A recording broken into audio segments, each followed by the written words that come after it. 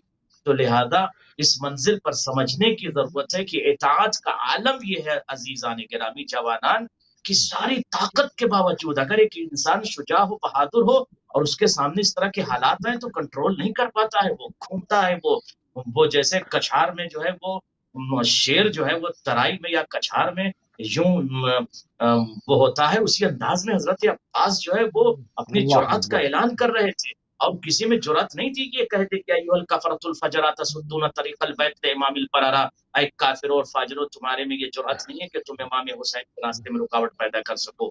تو ضرورت اس بات کی ہے کہ اطاعت یہی سب سے بڑی ہے کہ میں شجاع ہوں، بہادر ہوں، اس کے ساتھ سب سے زیادہ مطیع مولا ہوں، مجھے اپنی شجاعت پر کنٹرول ہے. سبحان اللہ، سبحان اللہ. جو مولا ابوالفضل عباس اسلام کی اطاعت کا جو پہلو ہے مطیع اللہ و رسول ہی، وہ آپ نے اس کو تمام چیزوں کو جو ہے وہ بیان فرمایا کس طرح سے مولا اپنے وقت کے امام کے مطیع رہے. تو انشاءاللہ آگے میں تھوڑا سا بات پیش کر دوں گا اگر وقت رہے گا انشاءاللہ. جی بسم اللہ، بالکل ضرور، بالکل ضرور.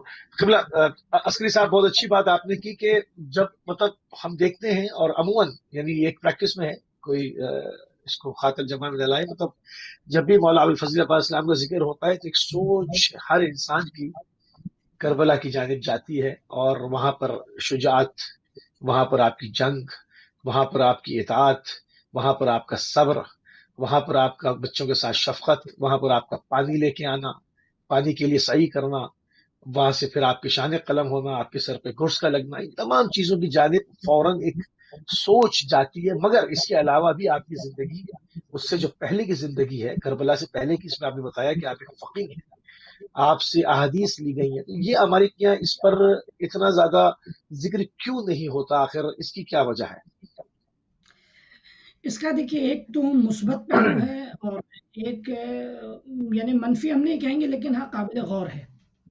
مثبت پہلو اس کا یہ ہے کہ ائمہ کی سیرت یہ تھی کہ جب تک ان سے پہلے والا امام، ائمہ کی سیرت میں عرض کروں، جن سے جب پہلے والا امام اگر موجود ہے تو اس وقت تک ان کی سیرت تحت الشعاع رہتی تھی. صحیح. مثال کے طور پہ میں یعنی مولا کائنات کے دور میں گرچہ امام حسن امام حسین علیہ السلام کی شخصیتیں نمایاں تھی، آپ کی فعالیتیں نمایاں تھی، لیکن آپ کی تمام فعالیتیں، تمام جو ہے وہ دینی خدمات بامر امام علی تھی. امام علی علیہ السلام مولا کائنات کے حکم کے تابع تھے آپ، کیونکہ امام وقت وہ تھے. حتیٰ آپ دیکھیں امام حسن علیہ السلام کے زمانے میں بھی 10 سال کا فاصلہ، یعنی آپ دیکھیں صلح کے بعد کا جو 10 سال کا عرصہ ہے، یعنی امام حسین کی شہادت سے 10 سال قبل، جب تک امام حسن علیہ السلام آپ کی خدمت 40 کے بعد سے 50 تک جو ہے وہ باحیات رہے شہادت سے، یہ 10 سال کے عرصے میں امام حسین علیہ السلام کی شخصیت بہت زیادہ نمایاں نہیں ہے.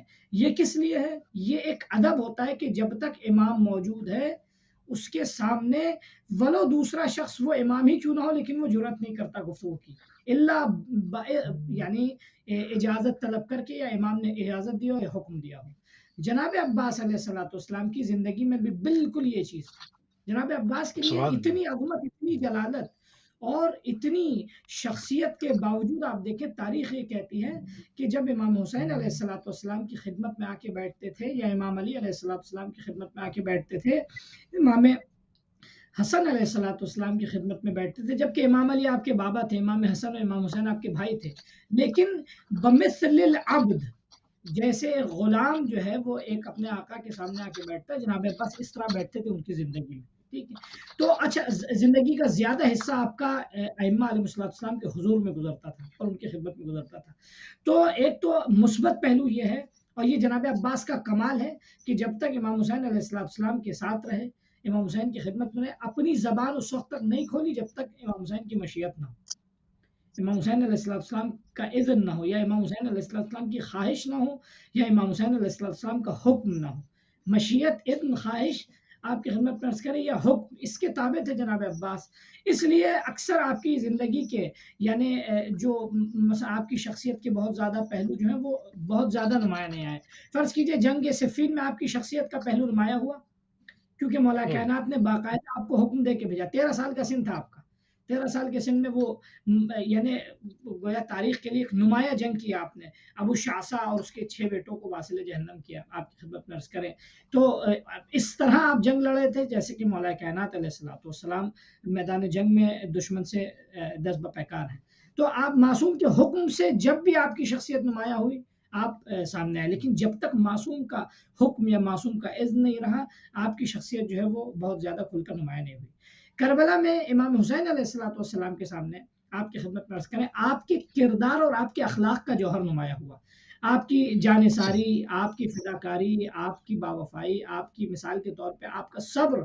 جناب عباس اشجع تھے، یعنی شجاعت میں گویا اپنے آپ میں مثال تھے، لیکن جناب عباس جو ہے یعنی آپ کا صبر دیکھیں۔ جی جناب آپ کال ریسیو کرنا چاہیں تو میں کنٹینیو کروں؟ ٹھیک ہے میں لے لیتا ہوں۔ السلام علیکم ورحمۃ اللہ۔ جی السلام علیکم۔ وعلیکم السلام، یہ نمبر آپ کا اسکرین پہ ہے یا تھرو نہیں ہو رہا؟ جی میرے خیال میں تھرو نہیں تھا، ابھی ٹھیک ہے آپ بات کیجیے۔ اچھا السلام علیکم قبلہ صاحب، آپ کو پیش کرتا ہوں آپ کو امام کا۔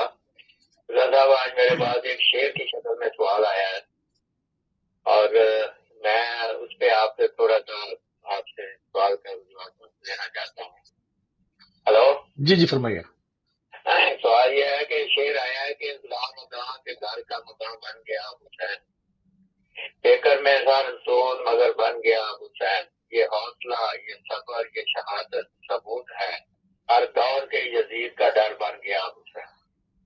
قبلہ جب سوال انہوں نے یہ کیا ہے کہ یہ ہر دور کے یزید کا جو ڈر بن گیا حسین ہے، لطیفے میں بھی یہی خاندان ڈر تھا، سفید میں بھی یہی ڈر تھا، جمل میں بھی یہی ڈر تھا، لطیفے والوں نے جو کیا جیسے آپ نے کل بتایا کہ دروازہ جلایا محسن شہید کیا ڈر کی وجہ سے، آج 1400 سال کے بعد بھی یہی ڈر ہے کہ یزید تو یہی ڈر ہے، اور یزید زندہ باد کہنے والے بھی موجود ہیں، لیکن ڈر بھی انہیں حکامیت کا ہی ہے۔ تو سوال انہوں نے یہ کیا کہ یہ ڈر جو ہے یہ کب تک ان کے ساتھ رہے گا، اور اس ڈر کو وہ کس طرح ختم کیا جا سکے کہ حسینیت جو ہے وہ یزیدیت پہ حاوی آئے، اور حسینیت جو ہے وہ ثابت کرے کہ یزید اپنے دور کا ظالم تھا اس لیے ڈرتا تھا۔ یہ کس انداز میں کس طریقے سے ثابت آج کے دور میں کیا جائے گا کہ یزید کے آج بھی زندہ باد نعرے لگانے والے موجود ہیں؟ یہ انہوں نے سوال کیا ہے۔ تھینک یو جی، مہربانی، شکریہ، بہت شکریہ جناب علی۔ جی قبلہ کنٹینیو کیجیے۔ تو آپ کی خدمت میں عرض کریں، آپ دیکھیے جناب عباس کی کیا نام ہے شخصیت، آپ دیکھیں جناب عباس کی شخصیت آپ کربلا میں دیکھیں، ایک دن میں آپ کے تمام اتنی شجاعت، اتنا جنگجو ہونے کے باوجود 13 سال کے سن میں جب آپ کا جوہر شجاعت یہ تھا اور جنگی فنون کے جوہر آپ کے یہ تھے، تو 32 سال کے سن میں جو ہے وہ ایک مثال تھے جناب عباس علیہ الصلوۃ والسلام۔ آپ وہ تاریخ میں ہم لوگ اکثر جو ہے وہ مصائب میں یہ فقرہ جو ہے وہ کہا جاتا ہے کہ صرف ایک نیزہ لے کے گئے تھے، لیکن دشمن کے دل میں ایک رعب تھا، ایک خوف تھا جناب عباس کا غم امام حسین علیہ السلام کا۔ لیکن اس کے باوجود بھی آپ دیکھیں جیسے مولا کائنات کو کہا جاتا ہے کہ علی متضاد صفات کے حامل تھے، بالکل ہو بہو وہی، یعنی آپ مثلا کیا نام ہے جب میدان جنگ میں تو علی سے شجاع کوئی نہیں، میدان عبادت میں تو علی سے زیادہ بکا کوئی نہیں، یہی حال جناب عباس کا بھی تھا، متضاد صفات اور متضاد کمالات کے حامل تھے جناب عباس۔ جب آپ میدان جنگ میں جائیں تو آپ سے زیادہ کوئی یعنی شجاع بہادر نہ ہو، میدان عبادت میں آئیں، بچوں کے ساتھ اس قدر رعوف تھے کہ بچے آپ کی طرف لپکتے تھے، یعنی بچے آپ کو دیکھ کے آپ سے چپٹ جاتے تھے، لپٹ جاتے تھے، آپ سے آ کے گویا آپ کا دامن پکڑ لیتے تھے، اس قدر اظہار شفقت کرتے تھے۔ خوب یہ سیرت جناب عباس علیہ السلام نے کس سے حاصل کی؟ اپنے بابا سے علی مرتضیٰ علیہ السلام سے حاصل کی۔ تو جناب عباس علیہ السلام کی یہ شخصیت، یہ آپ کے امتیازات جو تھے آپ کی خدمت میں عرض کریں، خوب یہ امتیازات کربلا میں ایک دن کے لیے نمایاں ہو پائے، تاریخ نے اس کو نقل کیا، لیکن اگر یہ پوری یعنی تاریخ میں اگر ہم غور کریں جناب عباس کے سلسلے میں اگر کم محتوا ملتا ہے، کم مطالب ملتے ہیں، تو اس لیے کہ ایک تحت الشعاع تھی آپ کی سیرت، آپ کی شخصیت، امام حسین کی شخصیت اور امام حسین کی سیرت کے مطابق۔ اور دوسرا جو منفی پہلو ہے وہ یہ ہے کہ جس طرح جو حق تحقیق تھا جناب عباس کے بارے میں وہ بہرحال نہیں ہوا۔ اب میں آپ کی خدمت میں عرض کیا میں نے کہ کتب رجال میں آپ کو کہا جاتا ہے کانا فقیہن، آپ فقیہ کا مطلب جانتے ہیں؟